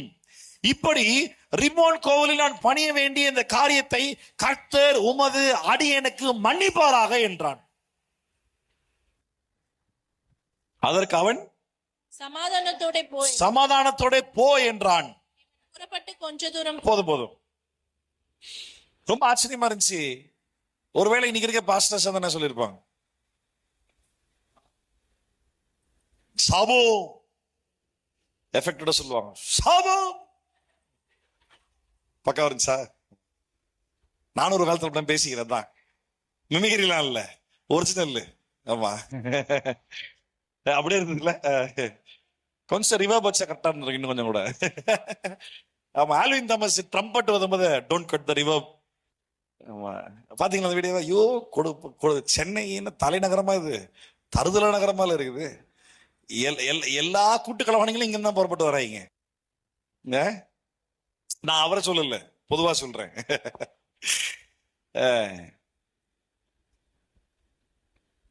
அப்போ நான் ஒரு முறை சொல்றேன், அப்போ இன்னைக்கா இருந்தா அப்படி ஒரு வேலையா உனக்கு வேண்டாம் இல்ல. கவனி, நீ என்ன செய்யற அப்படின்றத விட உன் மனசுல நீ என்ன நினைக்கிற அப்படின்றத கர்த்தர் பார்த்துட்டு இருக்கிறார். இந்த இடத்துல தான் சாமுவேல் சொல்லப்படுற வசனம் அழகா பொருந்தும். மனுஷன் முகத்தை பார்க்கறான், கர்த்தரோ. ஆனா அதே நேரத்துல நீ செய்கிற காரியம் யாருக்கும் இடர்ல உண்டாகாதபடிக்கு இருக்கணும். ஒரு இளைய விசுவாசியும் ஆபீஸ் நாங்க வேலை செய்யணும்னா இடர்ல உண்டாகாம இருக்கணும். நம்மளுக்கு பொதுவா வேலை செய்யற இடத்துல வரக்கூடிய பிரச்சனைகள் என்ன சொல்லுங்க? எதனா பண்டிகைகள் வரும்பொழுது அவன் படைச்சி கொடுக்குற சாப்பாடு பொருட்கள், இல்ல ஆபீஸ்ல வந்து ஓனரோ இல்ல சூப்பர்வைசரோ பெரிய பக்திமான் புலியா இருப்பான், பெரிய புலியா இருப்பாப்புல. அப்ப அவர் வந்துட்டு பூஜை பண்றது செய்யறது, ஆபீஸ்ல மாசத்தோடு பண்றது.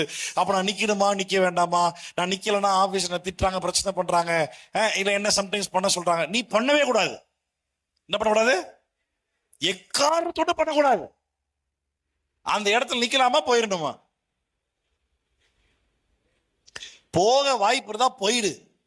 கட்டாயப்படுத்துவார்களானால் நின்று ஜெபம் பண்ணு. இயேசுவின் நாமத்துல இந்த கழுதைகள் எல்லாம் கொஞ்சம் மனுஷனா மாறட்டும், இந்த மரமண்டைகள் எல்லாம் கொஞ்சம் சத்தியம் விளங்கட்டும். நின்று ஜெபம் பண்ணு. உனக்குள் இருக்கிறவர் உலகத்தில் இருக்கிறவனோட எந்த அளவுக்கு விசுவாசத்தோட நிக்கணும் அப்படின்னா, ஒருவேளை இங்க ஏதாவது இவனுக்கு பண்ற காரியத்துல ஏதாவது கிரியைகள் இருக்கும் அப்படின்னா, நான் இங்க நிக்கிறேன்ற காரணத்துக்காக ஒரு பிட்டு தூசி உள்ள வர வாய்ப்பு கிடையாது. எனக்குள் இருக்கிற ஆண்டவர் பெரியவர். அந்த ஒரு விசுவாசத்தோட நிக்கணும். நான் அப்பாவுடைய சபையில ஒரு நாள் பிரசங்கம் பண்ணிட்டு இருக்கும் போது, சபையில சொல்லிட்டு இருக்கும் போது இந்த செய்தி எடுத்துட்டு இருந்தேன். அப்ப நான் சொன்னேன், விக்கிரகங்களை பார்த்து பயப்பட வேண்டாம், அது ஒண்ணு எதுவும் பண்ணாது. ரோட்ல போற நாய் கூட கடிச்சிருமோன்னு பயப்படலாம், ஒரு காரணம் இருக்கு இல்ல. கவுடு கடிச்சிருச்சுன்னா ஐயோ அப்படி, அது கரெக்ட். விக்கிரகங்களை பார்த்து பயப்பட ஒரு அவசியமும் இல்ல. அப்ப நான் சொன்னேன், நம்ம நாட்டுல இருந்தா நம்ம பாஸ்டர் சார் அப்படி வேலையை வேண்டாம், விட்டு போகாதே, வேண்டாம், உனக்கு பரலோகம் நித்தியம் முக்கியம், உன் ஆண்டவர் பரலோகம் சேர்க்க மாட்டாரு, நிறைய சொல்லுவாங்க. இதெல்லாம் சபையில நான் சொல்லி கொடுத்து அது ஒரு பொருட்டா என்னன்னா அது ஒண்ணுமே இல்லைன்னு சொல்றேன். அடுத்த 2 மாசம் கூட டைம் ஆகல, ஒரு பையன் டக்குன்னு திருமணம் ஆகணுன்ற காரணத்துக்காக ஒரு இந்து பொண்ணை பார்த்து கோயிலில் போய் கல்யாணம் பண்ணிட்டு வந்துட்டான். என்னடா அப்படின்னா, சபையில வந்து சாட்சி சொல்றான், விமல் பாஸ்டர் பிரசங்கம் பண்ணாரு, விக்ரம் ஒரு பிரச்சனை இல்லைன்னாரு. நான் தைரியமா கோயில், ஏய் நான் எப்படா அப்படி சொன்னேன், அடப்பாவீங்களா, நான் சொல்றது ஒன்னா இருக்கு, இவன் பூச்சிக்கிட்டு வேற மாதிரி இருக்குது. இதுக்காகவே அடுத்த வாரம் டைம் எடுத்து இங்க சபை தலைமை திருச்சபையில செய்தி கொடுத்து முடிச்சுட்டு கனிம்படி சபைக்கு போய் என் பேரை சொன்ன உன்னை பிச்சு விடுவோம் பார்த்து செய்தியில போட்டு கீழே கிழிச்சு, சத்தி இதுதான், இதை மட்டும் தான் நான் பேசினேன். அப்போ சத்தியத்தை நீ அட்வான்டேஜ் எடுத்துக்கிற ஆட்கள் இருக்கிறாங்க. நல்லா கவனிங்க, நம்ம கர்த்தருடைய வார்த்தையை நம்முடைய சுய இச்சையை நிறைவேற்றுவதற்கு சாதகமா எடுத்துக்கொள்ள கூடாது. அப்படி ஒரு மனுஷன் பண்றான்னா என்னை பொறுத்த வரைக்கும் அவன் ரசிக்கப்படவே கிடையாது. அப்படி கஷ்டப்பட்டு கல்யாணம் பண்ணி பெண்ணாச்சு இல்ல, எல்லாருக்கும் இருக்கிற ஆசை தான். கல்யாணம் ஆகிறதுனோட எப்படா கல்யாணம் ஆகும் இருக்கும். கல்யாணம் ஆயிட்ட பிறகு விமல்கிட்ட கேளுங்க, நிறைய சொல்லுவார் அதை பத்தி உங்களுக்கு. ஆமா, கல்யாணம் பண்ணும்போது எப்படா கல்யாணம் ஆகும், ஐயோ மனிதன் தனிமையா இருப்பது நல்லதில்ல, ஏற்ற வசனால மனப்படமா வரும், அப்படியே நிறைய வரும். கல்யாணம் ஆயிட்ட பிறகு வந்துட்டு சமாதானத்தோடு இருப்பதே நிலம், யாரும் வேண்டாம் எனக்கு. தனியா வாழ்ந்தாலும் எலி வேலையா இருந்தாலும் தனி வேலையா இருந்துடணும், கூட்டாவே இருந்துடக்கூடாது, அதெல்லாம் அப்புறமா வரும்ல. ஆமா, அந்த மாதிரி தான் போய்கிட்டு இருக்கு இப்போ. ஏன்டா இந்த பிள்ளைய கல்யாணம் பண்ணி கூட்டு வந்த லெவல்ல கர்த்தர் குடும்பத்தை மாத்துட்டோம். ராமன் சொல்லுங்களேன். அப்போ அழகா இங்க எலிசா சொல்றாரு, அவன் சொல்றான், என் எஜமான் வணங்குவான், நான் கூட நிக்க வேண்டியதா இருக்கும், யாரும் அவன் கூட தனியா அப்படி உள்ள போக முடியாது, அவன் கையை பிடிச்சிக்கிட்டு அவன் என் கூட நானும் வணங்கணும், என் கூட சேர்ந்து அவனும் வணங்குவான். ராஜா விதத்தினால ஒன்றும் பண்ண முடியாது. நான் என்ன பண்ணட்டும், இந்த ஒரு காரியத்தை மட்டும் ஆண்டவர் மன்னிப்பாரா? மனம் திருந்திட்டான், ரட்சிக்கப்பட்டான், முழுமையா ஆண்டவர் நம்பிட்டான். அவன் தனிப்பட்ட வாழ்க்கையில் ஆண்டவரை தவிர்த்து யாரையுமே ஆராதிக்க போறது இல்ல. அந்த வேலை செய்யற ஸ்தலத்துல அந்த இடத்தை விட்டு போவதற்கு வாய்ப்பே இல்லை. இந்த மாதிரி வேலைகள் இன்னைக்கு எங்க தான் இருக்கு. ஆடிட்டர்ஸ், சும்மா ஒரு எக்ஸாம்பிள் சொல்றேன். ஆடிட்டர்ஸ் பெரிய பெரிய ஆட்களுக்கு ஆடிட்டிங் வேலை பார்ப்பாங்க, நிறைய பிரச்சனைகள் வரும். அதனால விட்டு இந்த ஆடிட்டர் போவே முடியாது. ஏன்னா அவன் அந்த எஜமான் என்னெல்லாம் திருட்டு வேலை பண்றான்றது இப்படி எல்லாமே தெரியும். விட்டுட்டு வெளியே போனான்னா ஏதாவது அவன் விஷயம் வெளியே லீக் ஆச்சுன்னா இவனை தான் முதல்ல பிடிப்பான் அந்த ஓனர்ன்ற பேர்ல. அப்போ வேற வழியே இல்லை, அங்க அட்ஜஸ்ட் பண்ணி. அதான் நான் சொன்ன சகிப்புத்தன்மை. நீ மனப்பூர்வமா பாவத்தோட இணைஞ்சு செயல்படுறியா, இல்லாட்டி கர்த்தருக்காக வைராக்கியமா நின்று நான் செய்யல என்ன கட்டாயப்படுத்தி செய்ய வைக்கிறான், நான் என்ன பண்ணட்டும்?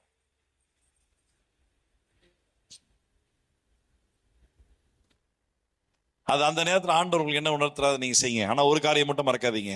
எலிசா சொன்ன வார்த்தையின்படி சமாதானத்தோடு போ, கர்த்தரோடு கூட இருப்பார்.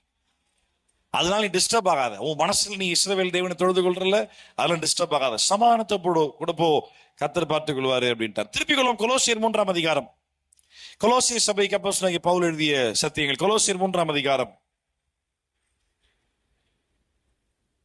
போன வாசிச்சோம்ல 21 இருந்து, பிதாக்களே உங்கள் பிள்ளைகள் திருநற்று போகாதபடிக்கு அவர்களுக்கு கோமூட்டாத, வேலைக்காரரே சரீரத்தின்படி உங்கள் எஜமான்களாய் இருக்கிறவர்களுக்கு எல்லா காரியத்திலையும் கீழ்ப்படிந்து. எல்லா காரியம் சொல்றப்ப வசனம் சொல்லிருச்சு, அவன் என்ன சொன்னாலும் கீழ்ப்படியணும். அப்படியா? அப்படியா? திடீர்னு ஒரு ஆளு தப்பான வேலை செய்யறாரு ஆபீஸ்ல, அதுக்கு உன் ஹெல்ப் கேட்கிறாரு, செய்யலாமா? செய்யலாமா? செய்யக்கூடாது. உன் ஓனர் உன்னை தப்பான வேலைக்கு உன்னை யூஸ் பண்ணிக்க ட்ரை பண்றாரு, ஓகே சொல்லலாமா? வசனம் சொல்றது கீழ்படிய சொல்லிக்கிற கீழ்படியலாமா? கூடாது. அப்ப உங்களுக்கு தெரியுது இல்ல, அங்க ஆவியானவர் நிச்சயமா நடத்துவார். அப்ப இது எல்லா காரியம்னு சொல்றது மீனிங் என்ன? நான் ஃபர்ஸ்டே சொன்னேன், உன்னை உன்னுடைய எஜமான் எந்த வேலைக்காக என்ன சம்பளத்துக்கு அழைத்திருக்கிறாரோ அந்த வேலைக்காக அந்த சம்பளத்துக்காக வேலை செஞ்சா போதும். இதுல ஒரு சில ரொம்ப உத்தம புத்திரர்கள் நிறைய பேர் இருக்கிறாங்க. 100 ரூபாய் சம்பளம் வாங்கிட்டு 1000 ரூபாய்க்கு வேலை செஞ்சுட்டு வருவான். உன்னை யாரும் கேட்கவே கிடையாது. இதுல இந்த ஒரு விஷயத்தை நல்லா கவனிங்களேன். ஒரு முறை ஒருத்தர் சொல்லி கொடுத்தேன், இது நல்லா கவனிங்க. நீங்க வேலைக்கு போறீங்க, எதுக்காக வேலைக்கு போறீங்க சொல்லு. இப்ப இந்த சம்பளத்தை தாண்டி உங்களுடைய ஓனர் வெரி குட் அப்படின்னு நம்ம எப்படி இருக்கும்? பூரிப்பா இருக்கும். ஆமா, சந்தோஷம் கூட இல்ல, பூரிப்பா இருக்கும். அப்ப நம்ம இன்னும் என்ன பண்ணுவோம்? பயங்கரமா அந்த வெரி குட்ன்ற வார்த்தை சோறு போடுமா? இல்ல ஓனர் கிட்ட நல்ல பேர் வாங்க, அப்படி ரெக்க கட்டி பறக்கிற மாதிரி இருக்கும் இல்ல? ஆமா, இல்ல அந்த வெரி குட்ன்ற வார்த்தை உனக்கு சோறு போடுமா? இல்ல உங்க எஜமா உன்னை பார்த்து வெரி குட்னு சொல்றதுக்காக வேலைக்கு போறியா? கிடையாது. உனக்குன்னு வேலை உண்டு, அந்த வேலையை மட்டும் செய். எதற்காக நியமிக்கப்பட்டிருக்கிறாயோ அந்த வேலையை தெளிவா செய். உன் ஓனர் உன்னை கேள்வி கேட்காத அளவுக்கு பெர்ஃபெக்டா செய். அதை கம்மியாவும் செய்யாத, அதை தாண்டி எக்ஸ்ட்ரா வேலை செய்யாது. அது எக்ஸ்ட்ரா வேலை வாங்கினாங்கன்னா ஓப்பனா ஓனர்ட்ட, சார் என் வேலை நான் செஞ்சுட்டேன், உங்களுக்கு எக்ஸ்ட்ரா செய்யணும் அப்படின்னா இன்சென்டிவ்ஸ் கொடுங்க. ஓடி பார்க்கணும்னா ஓடிக்கு சம்பளம் தாங்க, எக்ஸ்ட்ரா டைம் ஓவர் டைமுக்கு சம்பளம் தாங்க. நீ எதற்காக போறேன்ற பர்பஸ் பார்க்காத.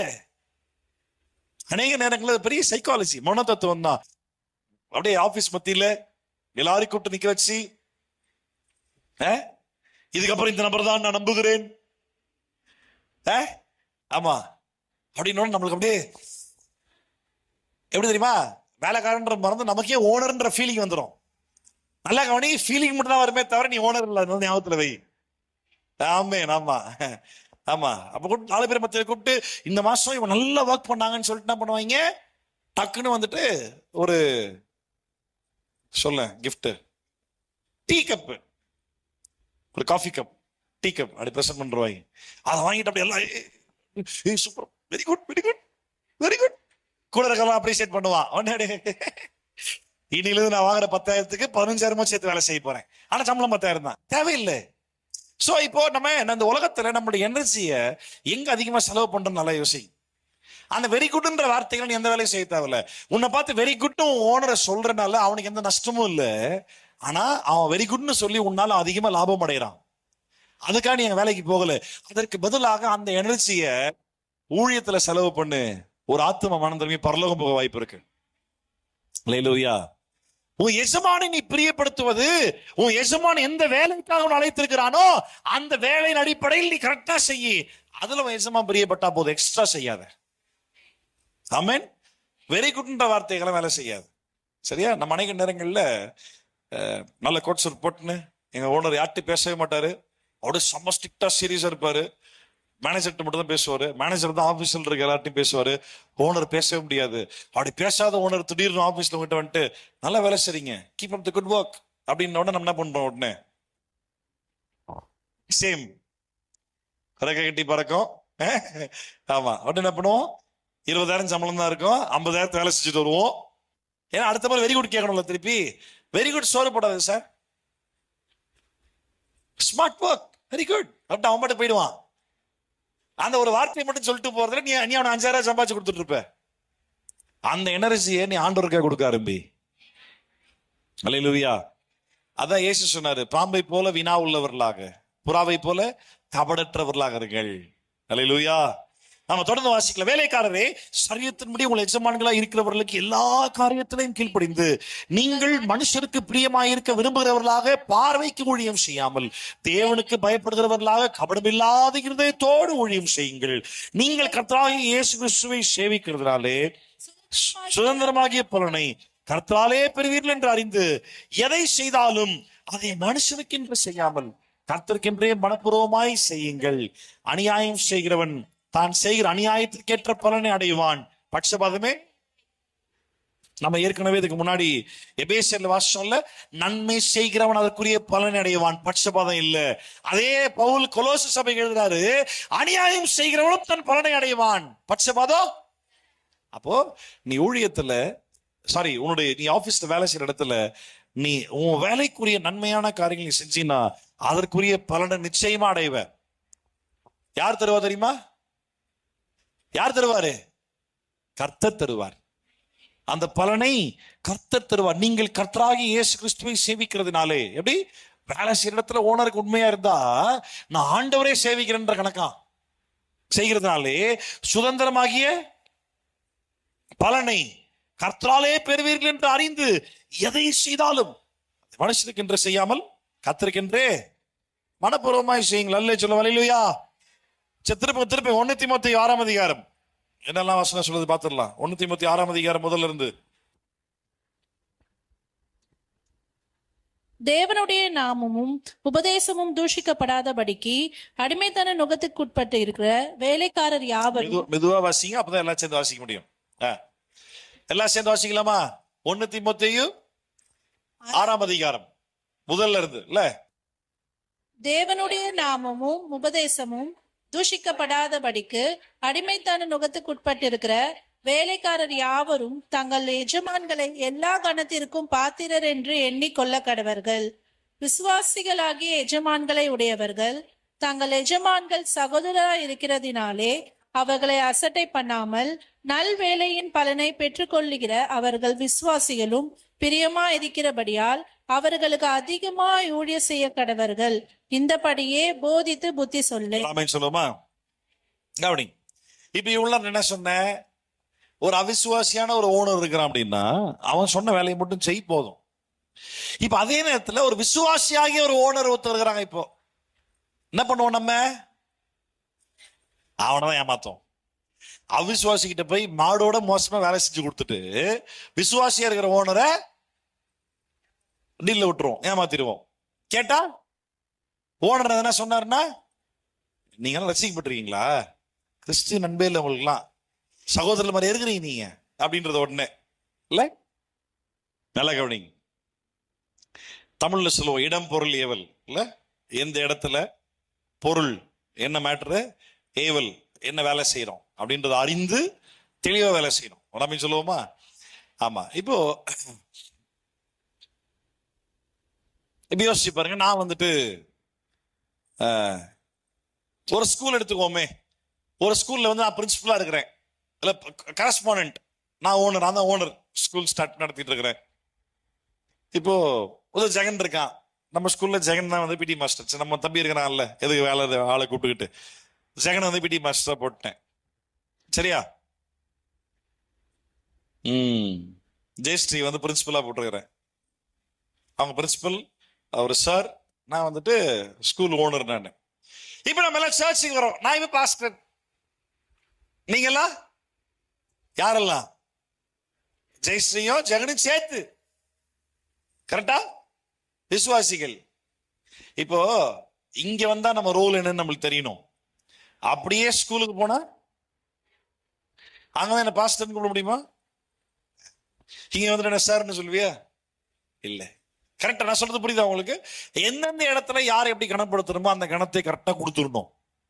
அதான் இங்க வசனம் சொல்லுது, எல்லா கணத்தோடு அவர்களிடத்தில். எங்க வசனம்? நம்ம வாசிக்கலாம். தேவனுடைய நாமம் உபதேசம் தூஷிக்கப்படாதபடிக்கு அடிமைத்தன நுகத்திற்கு உட்பட்டிருக்கிற வேலைக்காரர் யாவரும் தங்கள் எஜமான்களை எல்லா கணத்திற்கும் பாத்திரர் என்று. நல்ல கவனி, உன் எஜமான் எல்லா கணத்திற்கும் ஒரு பாத்திரர்னு சொல்லி நினைச்சுக்கோ. நீ எந்த எஜமான்? என் எஜமான் விசுவாசியா இருந்தா, என்னுடைய எஜமான் என்னை போலவே கிறிஸ்தியேசுக்குள்ள ஒரு பிலீவரா இருக்கிறான் அப்படின்னா, அவன் எல்லா கணத்திற்கும் அவன் பாத்திரவான் என்பதை என்ன பண்ணோம்? நினைச்சுக்கணும். அப்புறம் பாருங்க, விசுவாசிகளாக எஜமான்களை உடையவர்கள் தங்கள் எஜமான்கள் சகோதரராக இருக்கிறதுனாலே அசட்டை பண்ணாமல். என்ன பண்ணாத? என்ன பண்ணாத? ஆமா, ஒரு வேலைக்காக வச்சோம் அப்படின்னா அந்த வேலையை கரெக்டா செய்யணும். பாஸ்டர் தானே யாரு? இல்ல அப்படி இல்ல. பாருங்க, வாசிங்க. விசுவாசிகளாகிய எஜமான்களை உடையவர்கள் தங்கள் எஜமான்கள் சகோதரரா இருக்கிறதுனாலே அவர்கள் என்ன பண்ணக்கூடாது? அசட்டை பண்ணாமல் நல்வேலையின் பலனை பெற்றுக்கொள்ளுகிற அவர்கள் விசுவாசிகளும் பிரியருமாய் இருக்கிறபடியால் அவர்களுக்கு அதிகமாய் ஊழியம் செய்ய கடவர்கள். இந்தபடியே போதித்து புத்தி சொல்லு. இப்ப என்ன பாருங்க, ரொம்ப சிம்பிள் ரூல். உன்னுடைய ஓனர் அன்பிலிவரா இருந்தா வாங்குற சம்பளத்தை மட்டும் வேலை செய். உன்னுடைய ஓனர் பிலீவரா இருந்தா வாங்குற சம்பளத்தெல்லாம் இல்லை.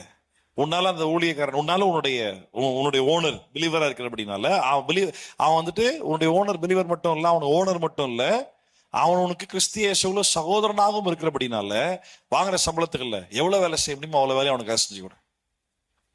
புரியுதா? இப்படிதான் புத்தி சொல்லி வசனம் சொல்லுது. ஆமென்.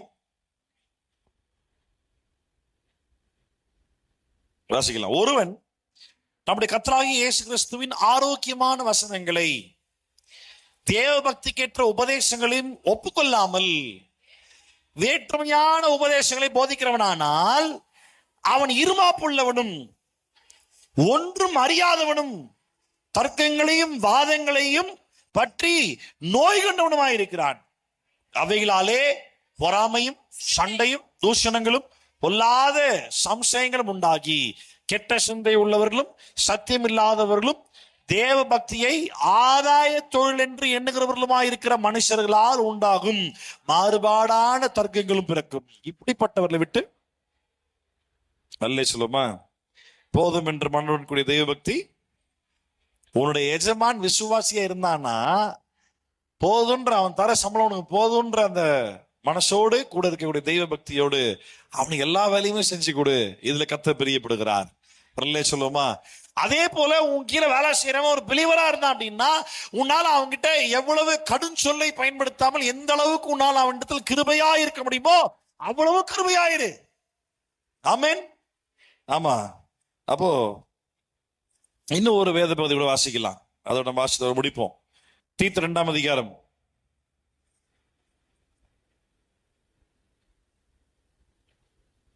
2ஆம் அதிகாரம்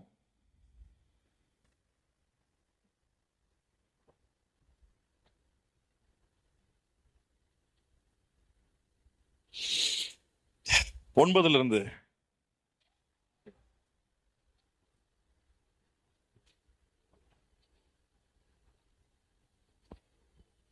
கீழ்ப்படிந்து எதிர்த்து பேசாமல்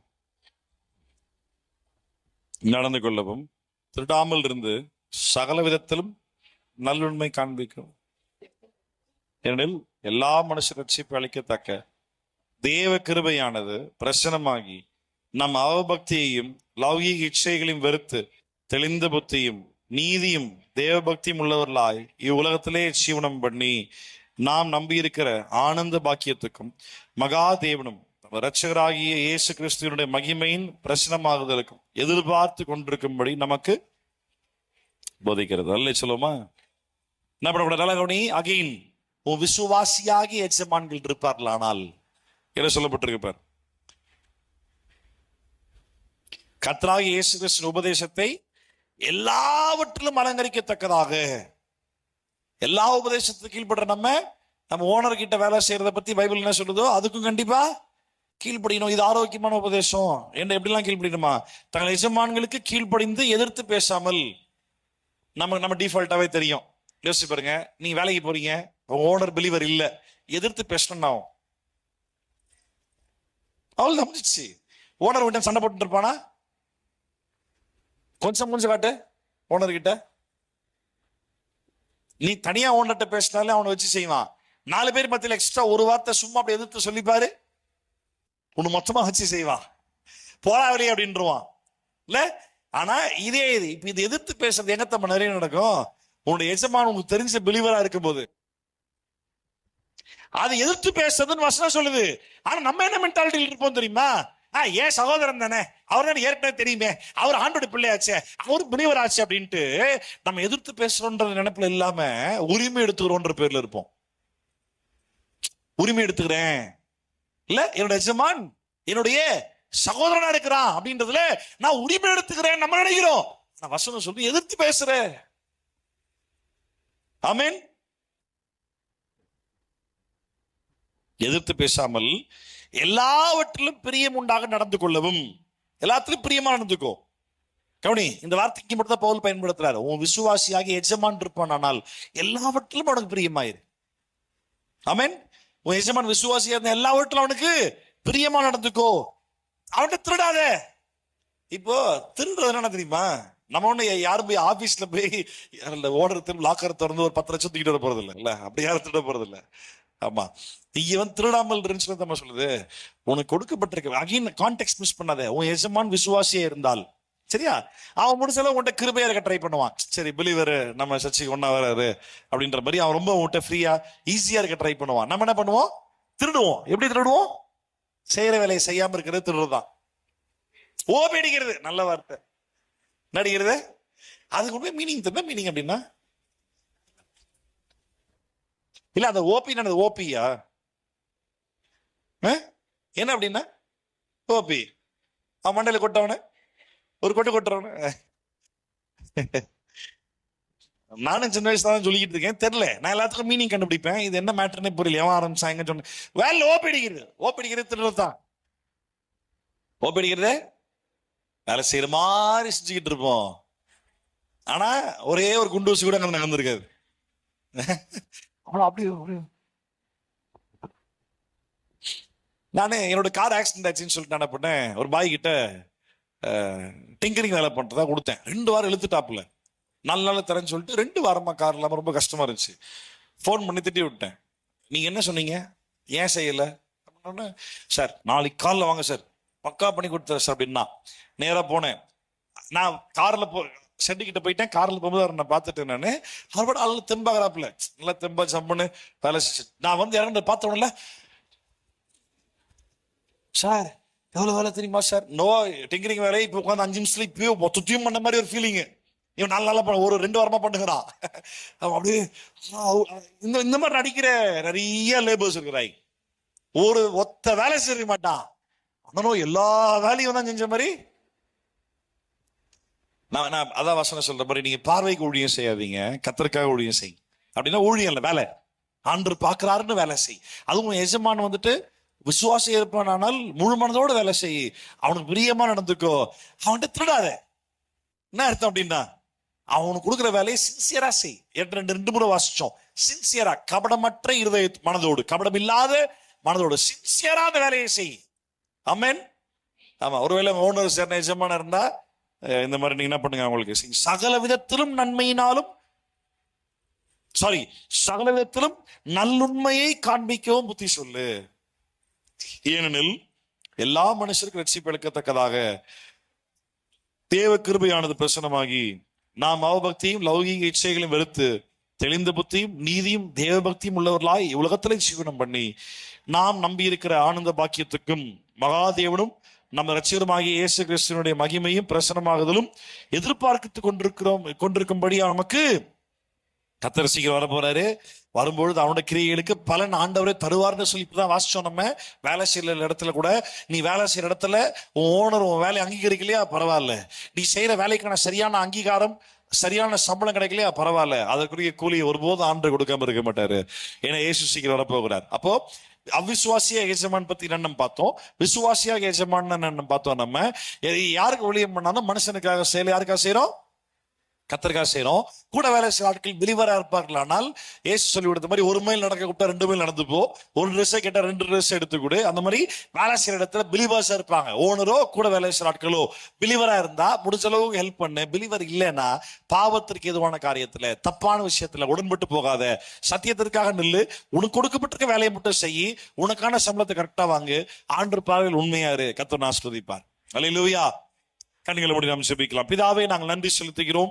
ஆண்டவரே, இந்த நாள்ல எஜமான்கள் வேலைக்காரர்கள் எஜமான்களுக்கு கீழ்ப்படியணும் என்று வேதம் சொல்லுகிறது. ஆண்டவரே, அது போல கர்த்தாவே, நாங்கள் உலகத்துல வேலை செய்கிறபடினால எங்கள் மாம்சத்திற்குரிய எஜமான்களுக்கு ஆண்டவரால் கீழ்ப்படிந்து, ஆண்டவரே, அவர்கள் முன்பாக உண்மையாய் இருந்து பயபக்தியோடு ஆண்டவரே நீர் அதற்கான பலனை தருகிறீர் என்பதை நாங்கள் உணர்ந்தவர்களாய் உம்மை தொடர்ந்து நாங்கள் பின்பற்ற ஊழியம் செய்ய கர்த்தர் கிருபை செய்ய நாங்கள் ஜெபிக்கிறோம்ப்பா. நீர் எங்களுக்கு பலன் தருவீர் என்ற விசுவாசத்தோடு, உங்களுடைய வார்த்தை சொல்லி இருக்கின்ற தைரியத்தோடு எங்களுக்கு கொடுக்கப்பட்டிருக்க வேலை கர்த்தாவே நல்லுண்மையோடு செய்ய, கவனமற்ற மனதோடு செய்ய கர்த்தர் உதவி செய்வீராக. ஆண்டவரே, நீர் போதிக்கிறது அற்புதமான சத்தியங்களுக்காக உமக்கு நன்றி. தொடர்ந்து எங்களோடு கூட கர்த்தர் பேசி கொண்டு வாங்க. பெரிய காரியங்களை செய்யுங்க. உங்க திருநாமம் மாத்திரம் மகிமை பெறட்டும். எல்லாவற்றையும் உங்க பொறுப்பாத்திரம் ஒப்புக் கொடுக்கிறோம். எங்களை தாழ்த்துகிறோமே, உயர்த்துகிறோம். இயேசுவின் நாமத்தில் ஜெபிக்கிறோம் நல்ல பிதாவே, ஆமென். ஆத்துமாவே கர்த்தரை ஸ்தோத்திரி, பரிசுத்த நாமத்தை ஸ்தோத்திரி. ஆத்மாவே கர்த்தரை ஸ்தோத்திரி. கர்த்தர் செய்த சகல உபகாரங்களையும் மறவாதே. அவர் அக்கிரமங்களை எல்லாம் மன்னித்து, நோய்களை எல்லாம் குணமாக்கி, பிராணனை அழிவுக்கு விலக்கி மீட்டு, கிருபையினாலும் இரக்கத்தினால் படி சூட்டி, நன்மையினால் வாயை திருப்தியாக்குகிறார். கழுகுக்கு சமணமாய் வயது திரும்ப வாழ வயது போல ஆகிறது. ஆமென். ஆசீர்வதித்துக் கொள்வோம். நம் திரிய தேவனாகிய பிதா, குமாரன், பரிசுத்தாவின் நாமத்தினால நம் அனைவருக்கும் கிருபையும் சமாதானம் தேவன்பும் பரிசுத்த ஆவியானோட அந்யோன்யமும் ஐக்கியம் இன்றைக்கும் சதா காலங்களிலும் ஆண்டவராகிய இயேசு வரும் வரைக்கும் உங்கள் அனைவரோடு கூட இருந்து நடத்துவாராக. ஆமென். அல்லேலூயா, அல்லேலூயா, அல்லேலூயா. God bless you. கர்த்தர் ஆசீர்வதிப்பாராக. மார்னதா. இயேசு சீக்கிரம் வருவார்.